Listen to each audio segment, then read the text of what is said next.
In a business, cash is a highly desirable asset. However, the cash inflows and outflows are difficult to detect when it is not strictly monitored. Hence, it is highly essential that internal control methods are implemented in order to safeguard their cash. As most businesses keep their cash in a bank reconciliation is used. The purpose of bank reconciliation is to ascertain the differences between the cash balance recorded in the bank statement and cash balance in the company record. In order to perform a bank reconciliation, a business must carry out 3 steps. Firstly, you must reconcile the bank balance to the actual cash balance. There are 2 reasons as to why it may differ from the actual cash balance.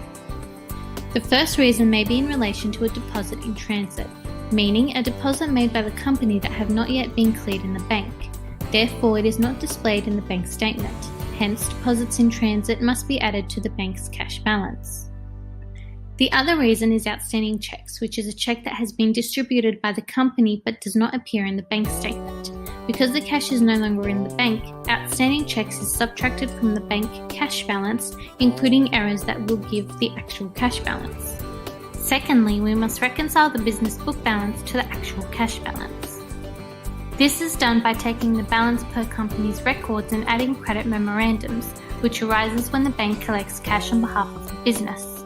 This is often through the collection of a business receivable or interest on a note. On the other hand, debit memorandum is a subtraction from the cash balance on the bank statement.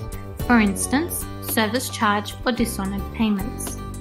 And lastly, adjust the business book balance to the actual cash balance. To do this, we must record the journal entries necessary to adjust the company records to the actual cash balance. These are purely based on credit and debit memorandums, and errors picked up along the way during the reconciliation of the business balance. Let's have a look at a couple of journal entries. Collection of receivables. Cash is usually debited, whilst accounts receivable is credited, as we are no longer expecting that money. Correction of an error.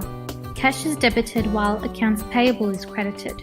This requires a company to add back to both cash and accounts payable. Journal entry 3 is recording an expense such as service charge by debiting service charge expense and crediting cash. This results in a decrease in both assets and equity. Journal entry 4 is recording the effect of a bounce back check due to insufficient funds. Accounts receivable is debited and cash is credited. After recording these journal entries, the business cash balance is updated to the actual cash balance.